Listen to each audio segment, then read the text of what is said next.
नमस्कार,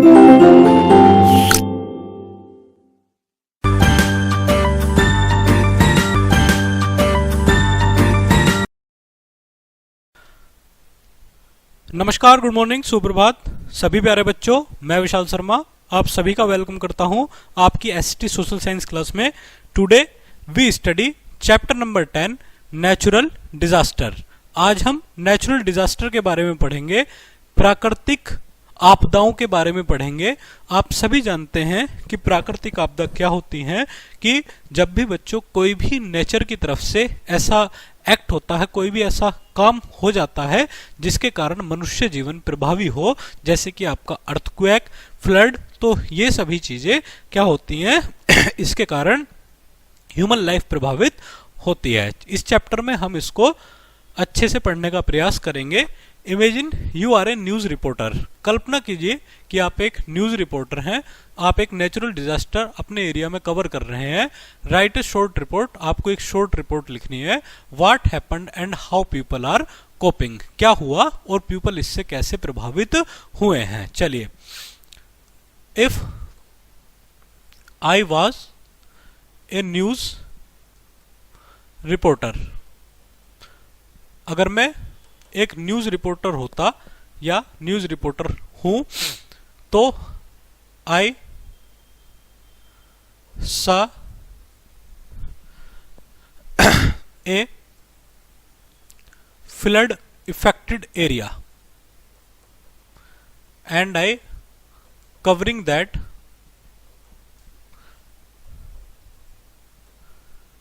ए long area was covered with water। एक बहुत बड़ा एरिया जो आपका किससे था, पानी से कवर हो गया था। और so many people, बहुत से लोग, so many people have left those homes, यानी कि बहुत से लोगों को इसके कारण क्या करना पड़ा बच्चों, अपना घर छोड़ना पड़ा। There was lack of food and medicine, जिसके कारण वहां खाने की और दवाइयों की कमी हो गई बच्चों। तो ये सारी चीजें हमें एक इफेक्टिव एरिया में पढ़नी और समझनी है। चलिए शुरू करते हैं। आज के टॉपिक में हम क्या बताया जा रहा है, natural disasters are events caused by forces of nature that can have devastating effects on communities and the environment, यानी कि जो हमारे समुदायों को, मानवीय समुदायों को और क्या हमारे एनवायरनमेंट को क्या करते हैं बच्चों, इफेक्टिव करते हैं। They can strike suddenly with great power, leaving destruction in their wake। They can strike suddenly, यानी कि वो अचानक से आती हैं और हमारी लाइफ को प्रभावित करती हैं। इसको हम समझते हैं कि क्या क्या ये चीजें हैं। सबसे पहले हम पढ़ेंगे अर्थक्वेक, भूकंप जिसे कहा जाता है। An earthquake is a sudden shaking of the ground caused by the shifting of rocks deep beneath the earth surface, यानी कि अर्थ की सरफेस में आपका जो भी हलचल होती है, जो भी इफेक्ट होता है, वो क्या होगा, आपका अर्थक्वेक होगा। Earthquakes can cause buildings to collapse, roads to crack and landslide to occur, यानी कि इसके कारण क्या होता है बच्चों, आपका बिल्डिंग्स कोलैप्स हो जाती हैं, सड़कों में क्रैक आ जाते हैं और आपका जो लैंडस्लाइड है वो भी हो जाता है। चलिए समझते हैं अर्थक्वेक क्या है। Earthquake happen when the earth's tectonic plate suddenly slip past one another, releasing a tremendous amount of energy in the form of seismic waves, यानी कि पृथ्वी के नीचे चलने वाली जो किरणें हैं, जो प्लेट्स हैं, वो आपस में टकराती हैं, जिसके कारण क्या होता है बच्चों, आपका हलचल क्रिएट होती है। These waves travel through the Earth's crust and cause the shaking we feel during the earthquake। ये हमारी अर्थ की क्रस्ट को प्रभावित करती हैं और जिसके कारण क्या होता है, अर्थक्वेक हो जाता है। चलिए, causes of earthquake, अर्थक्वेक के क्या कारण हो सकते हैं। earthquake are caused by the movement of the Earth's tectonic plate, यानी कि अर्थक्वेक किस कारण से होता है बच्चों? आपका वो अर्थ की टेक्टोनिक प्लेट के कारण होता है। When these plates get stuck, जब भी ये प्लेट्स आपस में टकराती हैं, pressure builds up until they suddenly slip, वो उन पर प्रेशर पड़ता है, अचानक वो स्लिप हो जाती हैं, releasing energy in the form of an earthquake, यानी कि इसके कारण बहुत ज्यादा ऊर्जा निकलती है जो आपका अर्थक्वेक में बदल जाती है। चलिए, measuring earthquake, scientist use a device called seismograph, यानी कि सिस्मोग्राफ का यूज किसमें होता है बच्चों? आपका अर्थक्वेक में होता है, to measure the strength and duration of an earthquake. The magnitude of an earthquake is measured on the Richter scale with higher numbers indicating a more powerful quake. यहाँ आप देख रहे हैं सिस्मोग्राफ आपका किस तरीके से काम कर रहा है। चलिए आगे बढ़ते हैं। प्रिकॉशंस फॉर अर्थक्वेक, क्या क्या हमें बचाव करने चाहिए? इफ एन अर्थक्वेक अकर्स, अगर अर्थक्वेक की घटना घटती है, it is important to stay calm and take cover under a sturdy desk, यानी कि हमें पहले अपने आप को शांत करना चाहिए, उसके बाद किसी भी आप इस टेबल के नीचे, हम डेस्क के नीचे छिप सकते हैं। Stay away from Windows, Windows से दूर रहना चाहिए, हैवी ऑब्जेक्ट्स से भी दूर रहना चाहिए क्योंकि वो गिर सकते हैं। Once the shocking stops, exit the building and move to an open area away from all tall structures. हमें एक खुले प्लेस पर जाकर के क्या करना चाहिए? बड़े स्ट्रक्चर से बचना चाहिए। चलिए नेक्स्ट हम पढ़ेंगे किसके बारे में बच्चों? फ्लड्स। फ्लड्स यानी कि बाढ़। आपका floods happens when there is too much water for rivers, lake और drainage system to handle, causing the water to overflow and cover the surrounding land, यानी कि बहुत बड़े एरिया में पानी का आना ही क्या है बच्चों? फ्लड है। चलिए कोज ऑफ फ्लड्स के बारे में बात करते हैं। Floods can be caused by heavy rainfall, यानी कि हैवी रेनफॉल के कारण ये होता है। रैपिडली मेल्टिंग स्नो, यानी कि तेजी से बर्फबारी हो, या फेलियर ऑफ डैम्स, या आपके डैम्स फेल हो जाएं, when the ground becomes saturated with water, जिसके कारण क्या होगा बच्चों? आपका ग्राउंड पानी से कवर हो जाएगा। चलिए यहाँ आप देख रहे हैं इम्पैक्ट ऑफ फ्लड्स, क्या क्या प्रभाव पड़ते हैं मानवीय जीवन पर। Floods can damage buildings, floods के कारण बिल्डिंग्स, रोड्स, ब्रिजेस सभी डैमेज हो जाते हैं, ह्यूमन एनिमल लाइफ प्रभावित हो जाती है। Flood waters can carry debris and pollutants contaminating drinking water and increasing the risk of waterborne disease, यानी कि जिसके कारण पानी से जनित बीमारी हमें हो सकती है। चलिए आगे बढ़ते हैं। किस तरीके से बचाव कर सकते हैं फ्लड से? If a flood warning is issued, it is important to evacuate the area immediately and move to higher ground, यानी कि हमें जिस एरिया बाढ़ प्रभावित जो क्षेत्र है उससे ऊपर चले जाना चाहिए। अवॉइड वॉकिंग और ड्रिंकिंग थ्रू फ्लड वाटर्स, हमें फ्लड का पानी ना तो पीना चाहिए ना ही उसमें चलना चाहिए, as they can be deeper and stronger than they appear. चलिए इवैक्यूएशन प्लान, क्या प्लान होना चाहिए? Every family should have an evacuation plan in case of flood और अदर नेचुरल डिजास्टर, सभी का एक प्लान होना चाहिए किसी भी फैमिली का।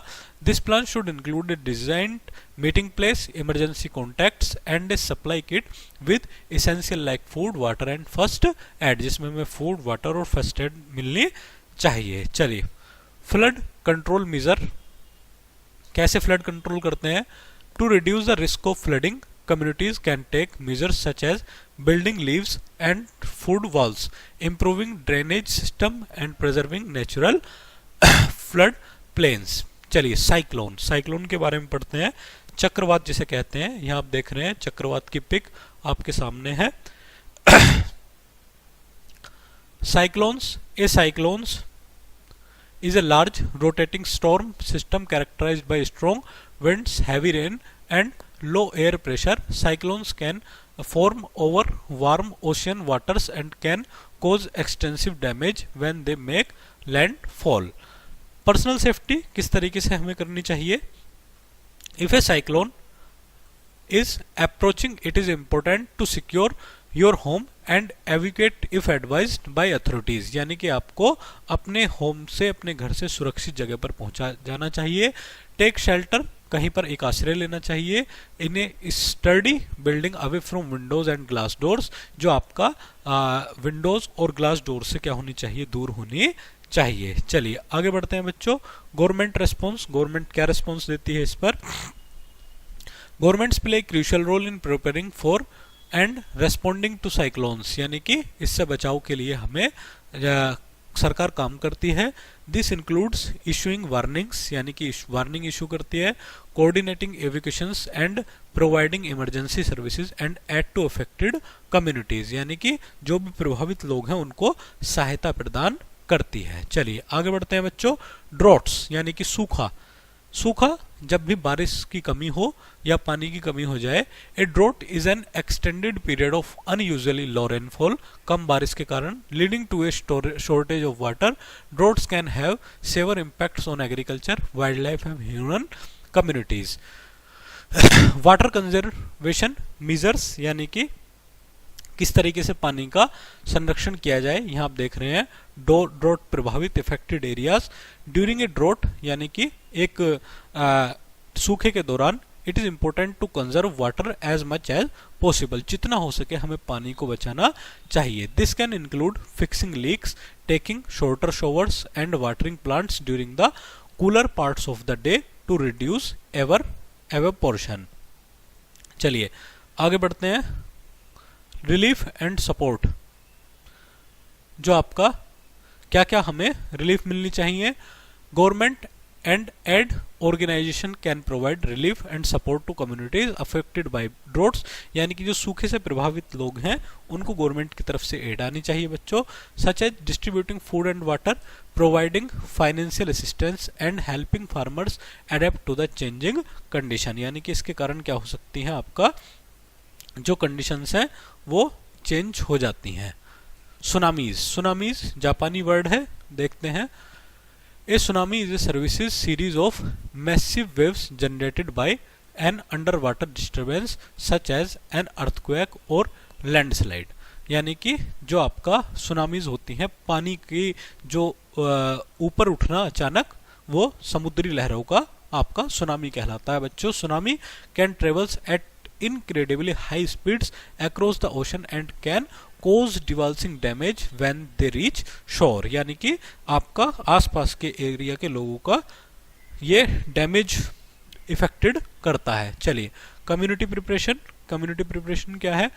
Coastal communities can prepare for tsunamis by establishing warning systems, designed evacuation routes and shelters and educating residents about what to do in case of tsunami warnings, यानी कि जब भी वार्निंग्स सुनामी की दी जाए तो गवर्नमेंट को प्रयास और एनजीओज को प्रयास करने चाहिए। चलिए पोस्ट सुनामीज, यानी कि जब सुनामी आ जाए उसके बाद क्या क्या वो होने चाहिए। After a tsunami, relief efforts focus on providing immediate needs like food, water and medical care as well as longer term support for rebuilding and recovery, यानी कि उसके बाद लोगों को उपचार, दवाइयाँ वगैरह प्रदान करनी चाहिए। चलिए इसमें क्या भूमिका है एनजीओज की, इसे भी हम समझते हैं। NGOs play a vital role in a disaster relief and recovery efforts. They can provide expertise, resources and support to affected communities, often working in collaboration with government and other organization, यानी कि जब भी आपको क्या हो बच्चों, आप affected हो जाएं, किससे आप इफेक्टेड हो जाएं नेचुरल डिजास्टर से, तो एनजीओज आपके लिए काफी हेल्पफुल होते हैं। इंडिविजुअल कंट्रीब्यूशन, यानी कि आपका पर्सनली भी आप किसी को, आप गवर्नमेंट को डोनेट मनी कर सकते हैं, सप्लाईज और टाइम्स वॉलंटियर्स के रूप में सप्लाई कर सकते हैं। Even small acts of kindness and support can make a big difference to those affected by natural disaster, यानी कि जो भी लोग आपका नेचुरल डिजास्टर से अफेक्टेड हैं, आपके छोटे छोटे प्रयास भी उनके लिए क्या होते हैं बच्चों, काफी मीनिंगफुल होते हैं। चलिए आज के टॉपिक में हमने क्या पढ़ा, इसको हम कीवर्ड्स में पढ़ते हैं। Natural disaster caused by forces of nature and can have devastating effects, बिल्कुल ठीक बात है। अर्थक्वेक के बारे में पढ़ा, इसके बाद फ्लड्स के बारे में हमने पढ़ा, साइक्लोन के बारे में पढ़ा, सुनामीज के बारे में भी अच्छे से पढ़ा। चलिए बच्चों आज का टॉपिक हम यही खत्म करते हैं, मिलते हैं जल्दी नई क्लास में, तब तक के लिए थैंक यू वेरी मच।